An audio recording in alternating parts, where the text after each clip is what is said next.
Assalomu alaykum. Men Shahnoza Qodirova, Sirojiddin qizlari, Namangan viloyati Uch tumanida Mevazor qishlog'ida yashayman. Hozirda turar joyim 1-dom 10-xonadonda istiqomat qilaman. Hozirgi murojaatim sizlarga shu yashab turgan uyimni nohaqlik bilan hozir ikkita bolamga, menga sharoitimga qaramasdan hozir tortib olishyapti, ko'chada qolganmiz. Hozirda sizlardan iltimos, shu uyni 2011-yilda sotib olgandik.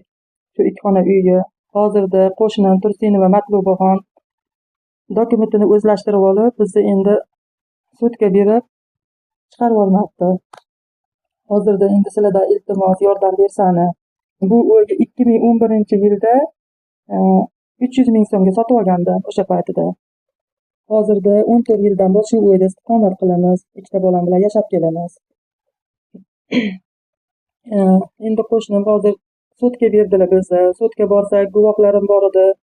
Mahalla guvohi edi, mahalla raislari, dalolatnomalarim bor edi. Sudga borsak bizni hech kim tinglamadi, hech kim eshitmadi, hech kim so'ramadi. Bir tomonlama sud ko'rib turib, bizni eshitmasdan qaror chiqarib qo'ydi. Bizni 1 oy ichida uyni bo'shatishga qo'yib berishdi. Hozirda NIPlar bizni uyni bo'shat deb bezovta qilyapti. Biz hozirda uydan chiqib keta olmaymiz. Uyga bo'shatsak ko'chada qolamiz. Yashashga boshqa joyimiz yo'q, bolalarga joyimiz yo'q. Sizlardan iltimos bizga yordam bersani. Dalolatnomamiz bor sotib olganligimiz to'g'risida. Mahalla raisini pechatlari bor, mahallada guvohlar bor, sotdim degan dokumenti bor. Sotildi degan tilxatlari bor menda. Shu tilxatlarimizni ham inobatga olishmayapti. Endi hozirda qo'shnimiz 2018-yilda bu uyni dokumentini qilganlar. Dokumentini qilayotganda, men dokumentini qilib turar qo'shni Shahnozaxon, menda hozirda puli bor. Agar mayli desangiz, dokument qilamanda keyin men uchastka qilib chiqib ketaman.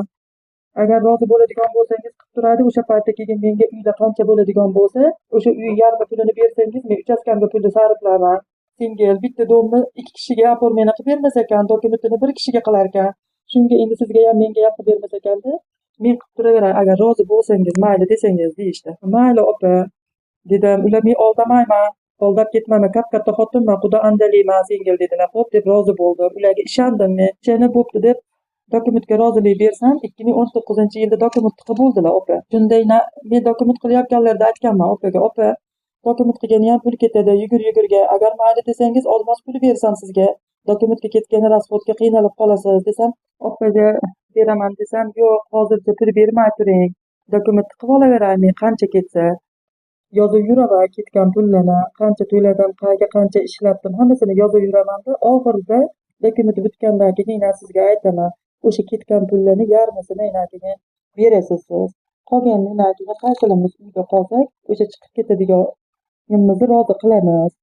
O'shanda oldi-berdi qilaveraman dedilar. Ha, bo'pti deb ishondim. Keyin va'da qildilar, ko'pchilikni oldida, hokimiyatdagilarni oldida, qo'ni-qo'shnini oldida va'da qilsalar, men bularni aldab ketadilar. Bular endi dokumentiga qilib olishga vola hampa qilyaptilar deb o'ylamanman-da. Endi oradan vaqt o'tdi, dokumentlar bitdi, qilib bo'ldilar dokumentni. Qilib bo'lganlaridan keyin 2020-yilda uylariga chiqdim. Chunki qilib bo'lganlaridan keyin qilib bo'ldim deb aytmadilar, indamay yuraverdilar. Men o'zim chiqdim uylariga, opa, dokumentlarni qilib bo'ldingiz, oldi-berdi qilishimiz kerak edi. O'shanga qancha pul ketdi aytsangiz, o'sha ketgan pulni yarmini bersam-da, qolgandan keyin qaysi birimiz uydan chiqib ketsak ham o'shanimizni rozi qilamiz. Siz aytganingizcha deb aytsam, yo'q, bo'ldi Shahnoza, men qilib bo'ldim.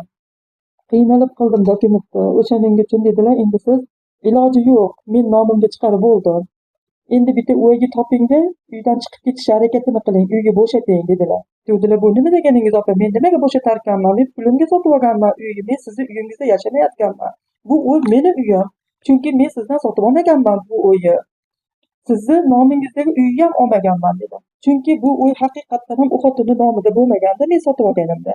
Bu xotinda ham, menda ham dokument bo'lmagan. Ikkalamizda ham dokumentsiz yashaganmiz. Bu uyni asl egasi Oripaxon degan xotin bo'lgan. Hayotlar. O'sha xotinni oldiga borganman men. Oripaxon degan xotinni oldiga borganman. Borib turib, opa dedim, mana shunaqa ekan, mani uyga dokumenti sizda ekan. Siz Fazilatxon degan xola bilan Matlubaxon degan opaga sotgan ekansiz uyga. O'sha Fazilatxon degan xola menga sotdilar o'sha uyni, 2 xonasini o'zlariga tegishli molxonani. Ha, ikki xonasi mana Tursunova Matlubovanikida, ular o'zlarida qoldi uylari dedim. Desam, sizmidingiz o'sha Fazilat opadan olgan xotin? O'sha kimgadir sotibdi deyishuvdi. Ha, siz ekanda bo'lmasam dedilar. Ha, men edim dedimda, bilmayman dokument qaydaligini singil, men istab ko'raman, qarab ko'raman. Agar topa olasam xabar beraman dedilar. Ha, bo'pti, xo'p, opa xabar bering deb telefon raqamimni tashlab keldim ularga. Yo'q, unda bular bu xotin bilan u xotin o'rtoq ekan ikkalari. O'shaning uchun menga dokumentni berishmagan ekan, dokument yo'q deyishgan ekan bular. Men endi dokumentni topsalar xabar berarlar deyveraman, unda bular ikkalari unda haligi ha tili bir bo'lib ikkalasi bir biriga dokument qilib beradigan bo'lishgan ekan. Dokument bitdiyam, bu xotin bularga qilib berdiyam, oldim sotdim qilib endi dokumentlarni bular to'g'irlashdi. Chunki u xotini nomida bo'lgan-ku. Lekin menga bitta alam qilgan joyda bu xotin hozir bizdan uyga olib qo'yib ko'chada qo'yyapti. Lekin bu xotini nomidagi uyga olmaganman, Matlubovani nomidagi uyga olmaganman men. Men sotib olganimda u xotini nomida emasdi. Yana bir tomoni, bu xotinni o'zidan ham olmaganman. Bu xotindan ham men boshqa ayoldan olganman. U ayolni o'g'li ham tirik, sotib olganida boshqa nimalarini tan oladi. Bu uy bo'lmaganda, bu uy molxona bo'lgan. Molxona, eshik derazasi ham yo'q, devorlari ham yo'q, hech narsasi yo'q, molxona bo'lgan. Mol boqardim. Menga sotgandan keyin molini olib chiqib ketgan. Men bu uyga remont qildirib, shunchalik qildirib yashayotganman. Eshik derazalarini ham o'zim qo'yganman. Bu yerda hech narsasi bo'lmagan. Endi shuning uchun iltimos qilib qolaman sizlardan. Mana shunga chorasini ko'rib, shu xotinga bir insof berib qolsa, mayli, uyni bermasin menga, dokumentini qilib oldi, meni oldab, niyatiga yetib dokumentini qilib oldi. Menga pulimni bersa, men bo'shatib berib chiqib ketaman. Pulimni bermasa borarga joyim yo'q. Ikkita bolam bilan ko'chada qolib ketaman. Bizni yashashga boshqa umuman joyimiz yo'q. Ko'chada qolib ketamiz hozir. Hokimiyat xabari bor bundan, sudlarga bordik. Sudga berganda sud bizni eshitmayapti. Umuman hech qaysi guvohlarim bittasini ham so'ramadi sud. Guvohlarim eshikni tagida turib qaytib kelishdi. Voy, guvohlarim bor. Siz qanaqa kirib olgansiz deb sud menga savol beryaptilar.